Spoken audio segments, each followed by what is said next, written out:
கண்டிப்பா இது என்கிட்ட அவங்க சொல்லாம கூட வந்திருக்கலாம். ரொம்ப அதை ஓப்பனா வச்சிருந்து இந்த வாய்ஸை நாங்கள் சாம்பிள் அமிச்சோம், செலக்ட் ஆயிடுச்சு, இந்தாங்க பேமெண்ட் கொடுத்ததெல்லாம் வந்து வேற லெவல். உண்மையிலேயே அது அவங்களோட இன்டெகிரிட்டி காமிக்குது. ஏன் வந்து இவ்வளோ கிளாஸஸ் இருந்தாலும் ஏன் உங்ககிட்ட வராங்கன்னா இதுதான் ஒரு காரணமாக எனக்கு தோணுது. நிறைய ரிசர்ச் பண்ணி நிறைய கேள்விகள் கேட்டு தான் இங்கே ஜாயின் பண்ணோம்.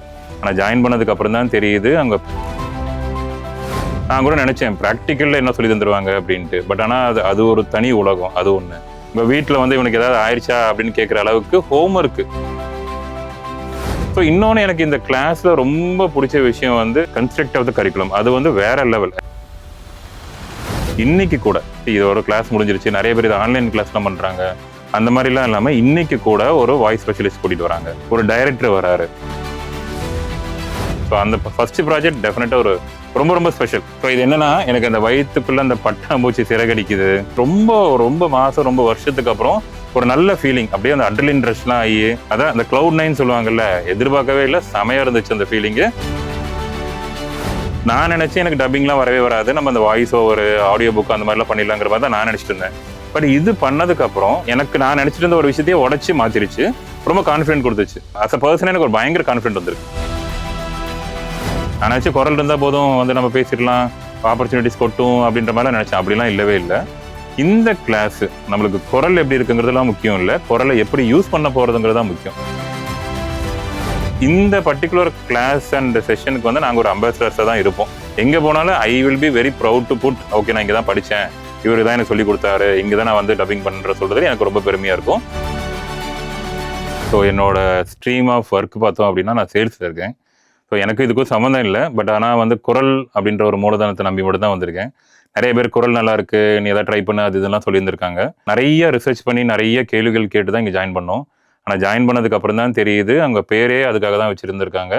இது வேர்ல்ட் ஆஃப் டப்பிங்னா வந்து லிட்ரலாக இது ஒரு வேர்ல்ட் ஆஃப் டப்பிங் தான். ஏன்னா டப்பிங்கிறது குரல் கொடுக்கறது மட்டும் இல்லை, ஒரு ஆடியோ புக் பேசுறது, அந்த மாதிரி பல ஆப்பர்ச்சுனிட்டிஸ் பற்றியும் பேசுகிறாங்க. குரல் மெயின்டைன் பண்ணுறதுக்கு அதுக்கு பின்னாடி இருக்கிற விஷயம் பற்றியும் பேசுகிறாங்க.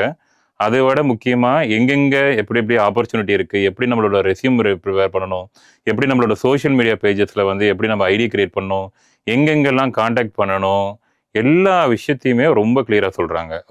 ரொம்ப ப்ராக்டிக்கலாக புரிகிற மாதிரி சொல்லணும்னா, நம்மளுக்கு ஒரு 10 கிளாஸ் இருக்குது, அதில் ஒரு 6 கிளாஸ் தியரி, 4 கிளாஸ் ப்ராக்டிக்கல்னு சொல்கிறாங்க.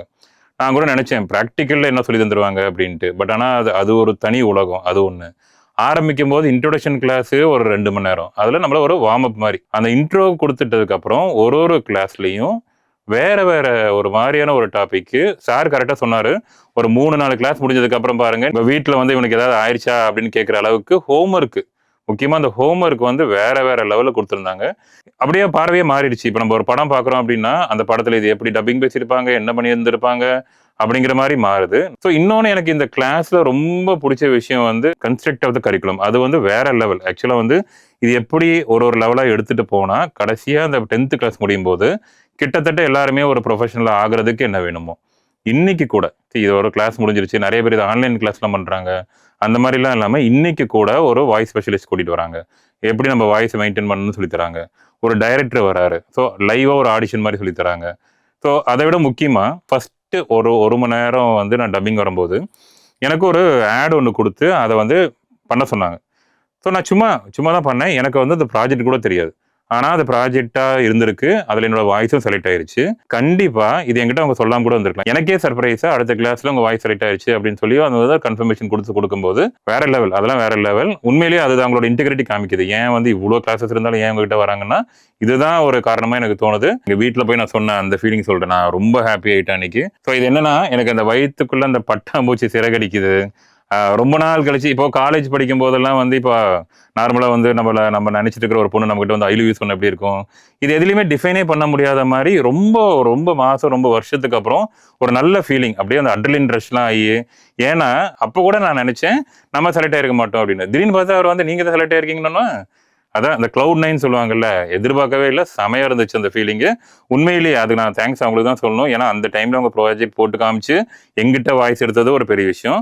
அதை விட முக்கியமாக ரொம்ப அதை ஓப்பனாக வச்சுருந்து இந்த வாய்ஸை நாங்கள் சாம்பிள் அமிச்சோம், செலக்ட் ஆயிடுச்சு, இந்தாங்க பேமெண்ட் கொடுத்ததெல்லாம் வந்து வேற லெவல். ஆல்வேஸ் அது ஒரு கிரேட்ஃபுல் தான் எனக்கு. அதுவும் எனக்கு ரொம்ப கான்ஃபிடென்ட் கொடுத்துச்சு. ஏன்னா அது வரைக்கும் நான் என்ன நினச்சிட்டு இருந்தேன்னா, எனக்கு சேல்ஸில் இருக்கிறதுனால என்னால் இதில் பயங்கரமாக ஃபோக்கஸ் பண்ண முடியல. இப்போ எல்லாரும் வந்து முழு நேரமாக அது பண்ணிட்டு இருக்காங்க, என்னால் அதை ஃபோக்கஸ் பண்ண முடியல. நான் நினச்சேன் எனக்கு டப்பிங்லாம் வரவே வராது, நம்ம அந்த வாய்ஸ் ஓவர் ஆடியோ புக் அந்த மாதிரிலாம் பண்ணிடலாங்கிற மாதிரி தான் நான் நினச்சிட்டு இருந்தேன். பட் இது பண்ணதுக்கப்புறம் முக்கியமாக அந்த லாஸ்ட் ஒரு 1.5 மணி நேரம் அந்த செஷன் முடிஞ்சதுக்கப்புறம் சாரே சொல்கிறாரு உங்களோட டாப் 3ல வந்து டப்பிங் தான் ஃபர்ஸ்ட் அப்படின்னு.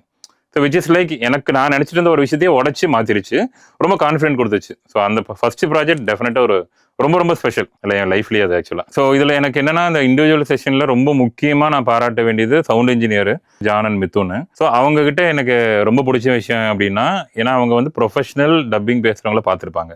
ஸோ ஸ்டூடெண்ட்டாக இருக்கும்போது கண்டிப்பாக அவங்களுக்கு ஆன் த பார் இருக்கவே இருக்காது. இருந்தாலுமே அவ்வளோ பொறுமையா 2 பேருமே அவ்வளோ பொறுமையா ரொம்ப வாமா எது எனக்கு வராதுன்னு நினைச்சனோ அந்த விஷயத்த நல்லா ட்ரெயின் பண்ணி ப்ரொஃபஷனல்ஸா. இப்போ எனக்கு உண்மையிலேயே ஒருவேளை கீழே நடந்த ஒரு செஷன்ல எனக்கு ஒருவேளை செலக்ட் ஆகிறேன் அப்படின்னா அதுக்கு அந்த பர்டிகுலர் செஷன் ரொம்ப ரொம்ப முக்கியம். ஏன்னா டப்பிங் வராதுன்னே நினைச்சிட்டு இருந்தேன். இன்னைக்கு நான் தான் ஃபர்ஸ்ட் போனேன் கீழே. ஆக்சுவலி எப்பவுமே அந்த மாதிரி கூடும்போது நான் தான் லாஸ்ட்டாக போவேன். ஃபர்ஸ்ட் ஏன் போனேன்னா எனக்கு ரொம்ப கூலா இருக்கு. ஓ டப்பிங்னா வந்து நம்ம நினைச்சது மாதிரி இல்லை, இது வேற மாதிரி இருக்கு. அவங்க சொல்லி கொடுத்த டெக்னிக் நான் அப்படியே அப்ளை பண்ணேன், சீக்கிரமா முடிஞ்சிச்சு.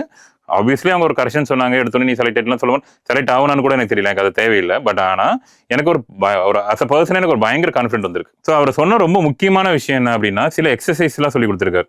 அந்த குயிக்கராக இருக்கட்டும், இந்த ப்ரீத்திங் எக்ஸசைஸாக இருக்கட்டும், இல்லைன்னா வந்து தினம் இந்த பர்டிகுலர் டாபிக் வந்து நீங்கள் ஒரு நாள் பேசணும்லாம் சொல்லி கொடுத்துருக்காரு. ஸோ அவர் சொன்னது எனக்கு நல்லா மைண்டில் ஃபிக்ஸ் ஆன விஷயம் என்னன்னா, நம்மளுக்கு ப்ராஜெக்ட் இருக்கோ இல்லையோ அதை வாழ்க்கை ஃபுல்லாக ப்ராக்டிஸ் பண்ணுங்க. ஓவர் த பீரியட் நீங்கள் ஒரு பிஸியான ஆர்டிஸ்டாக ஆனதுக்கப்புறம் அது தேவைப்படாது. பட் ரொம்ப ரொம்ப முக்கியமான விஷயம் ப்ராக்டிஸ் தான் வந்து இட் மேக்ஸ் யூ பர்ஃபெக்ட்னு சும்மாலாம் சொல்லலை. அது முக்கியமாக இந்த டப்பிங் ரிலேட்டட் விஷயத்தில் ரொம்ப ரொம்ப ஹெல்ப்ஃபுல்லாக இருக்குது. இப்போ நான் வரும்போது ரொம்ப ப்ராக்டிக்கலாக சொல்லணும்னா, எனக்கு நேம் சொல்லாமல் ஒரு 2-3 செலிபிரிட்டிஸ் நான் என்னோட அலுவல் விஷயமா சந்திக்கும் போது அவங்க சொன்னது வந்து, ஏய் சாமி என்ன வாய்ஸ் இப்படி இருக்கு அப்படின்னு சொன்னாங்க. நான் நினச்சேன் குரல் இருந்தால் போதும் வந்து நம்ம பேசிடலாம், ஆப்பர்ச்சுனிட்டிஸ் கொட்டும் அப்படின்ற மாதிரிலாம் நினச்சேன். அப்படிலாம் இல்லவே இல்லை. இந்த கிளாஸ் நம்மளுக்கு குரல் எப்படி இருக்குங்கிறதுலாம் முக்கியம் இல்லை, குரலை எப்படி யூஸ் பண்ண போகிறதுங்கிறது தான் முக்கியம். ஸோ அந்த விஷயத்தில் இதை யார் வேணால் பண்ணலாம். இப்போ எங்கள் கிளாஸ்லேயே பார்த்தோன்னா எனக்கு ரொம்ப ஆச்சரியமாக இருக்கும் இந்த கிளாஸ். எங்கள் பர்டிகுலர் பேட்சில் நான் சொல்ல வர்றது என்ன அப்படின்னா, காலேஜ் படிச்சுட்டு இருக்கிற பொண்ணும் இருக்காங்க, இல்லை ரிட்டையர் ஆகி 2 வருஷம் ஆனவங்களும் இருக்காங்க. ஸோ அந்த மாதிரி ஒரு ரேஞ்சாக இருக்கிற ஒரு பேட்ச். அப்புறம் அதே மாதிரி வாய்ஸாகவும் பார்த்தோம் அப்படின்னா, என்ன மாதிரி பேஸ் வாய்ஸ் இருக்கிறவங்களும் இருக்காங்க, பேசுகிறதே கேட்காதவங்களும் இருக்காங்க. ஸோ இந்த மாதிரி எல்லாமே கலந்துருக்கு. ஸோ இதில் வந்து வாய்ஸ் எப்படி இருக்குன்றது முக்கியம் இல்லை, அந்த வாய்ஸை நம்ம எப்படி யூஸ் பண்ணுறோம். முக்கியமாக வந்து சுதர்ஷன் சாரோட ஒரு எனர்ஜி. டப்பிங் கிளாஸு யாருக்குமே தெரியாத ஒரு டாப்பிக்கு, 6 ப்ராக்டிக்கல் கிளாஸ் இருந்துச்சு. மேபி அவரை தவிர யாராவது இந்த மாதிரி வந்து ஒரு என்டர்டெய்னிங்காக எடுத்துகிட்டு போயிருந்துருக்க முடியுமா? ஏன்னா வந்து இப்போ நிறைய செஷனில் ஒரு லெக்சர் கொடுக்கும் போதெல்லாம் டிஃபால்ட்டாக என்ன சொல்லுவாங்கன்னா, இது ஒன் வே கிடையாது, கேள்வி கேட்குறவங்க கேட்கலாம் அப்படிலாம் சொல்லுவாங்க. பட் அவரோட செஷனில் பை டிஃபால்ட்டாகவே அது ஒரு 2 வே தான் இருக்குது. அவர் கேட்குற கேள்விகளாக இருக்கட்டும், அந்த கண்டென்ட்டாக இருக்கட்டும், ஒவ்வொருத்தராக வந்து என்கேஜ் பண்ணிட்டே இருப்பார். அதாவது இந்த கிளாஸ்ல தூங்குறதுக்கு வாய்ப்பே இல்லை, ஏன்னா அவ்வளோ நல்லா அந்த செஷன் வச்சிருக்காரு. ஸோ அதுக்கு வந்து சுதர்ஷன் சாரோட எனர்ஜி தான். ஏன்னா அவர் அதிலேயே இருந்ததுனால, என்ன சொல்லி கொடுத்தா அவங்களுக்கு புரியுங்கிறதுனால ரொம்ப அழகாக வச்சிருக்காரு. எனக்கு இன்னொரு 10 செஷன் அட்டன் பண்ணாலும் எனக்கு போர் அடிக்காம அட்டன் பண்ண முடியும். ஸோ அதுக்கு சாருக்கு ஒரு ரொம்ப நன்றி. ஆனால் உண்மையிலேயே இந்த மாதிரி ஒரு செஷனு, இந்த மாதிரி ஒரு எக்ஸ்பீரியன்ஸ், இந்த மாதிரி ஒரு பேட்ச் ஃபெலோ பீப்புள் எல்லாத்துக்குமே ரொம்ப தேங்க்ஸ். அப்புறம் இந்த பில்டிங்காக இருக்கட்டும், இங்கே ஒர்க் பண்ணுற ஸ்டாஃப்ஸாக இருக்கட்டும், எல்லாருமே ஒரு வெல்கமிங்காக தான் இருந்தாங்க. யாருக்குமே வந்து இது என்னடா இத்தனை தடவை கேட்குறானுங்க, இது இவ்வளோ கேள்வி கேட்குறானுங்க, இது பண்ணுறாங்க அது பண்ணுறாங்க எதுவுமே இல்லாமல் ஸோ எல்லாமே ஒரு மாதிரி வெல்கமிங்காக இருக்காங்க. கண்டிப்பாக வந்து ஐ பிலீவ் பர்சனலி இந்த பர்டிகுலர் கிளாஸ் அண்ட் செஷனுக்கு வந்து நாங்கள் ஒரு அம்பாசிடர்ஸாக தான் இருப்போம். எங்கே போனாலும் I will be very proud to put, okay நான் இங்கே தான் படித்தேன், இவர் தான் எனக்கு சொல்லி கொடுத்தாரு, இங்கே தான் நான் வந்து டப்பிங் பண்ணுற சொல்கிறது எனக்கு ரொம்ப பெருமையாக இருக்கும். அதுக்கு நான் எல்லாத்துக்குமே தேங்க்ஸ் சொல்கிறேன். And thanks to my family, almighty எல்லாத்துக்குமே தேங்க்ஸ்.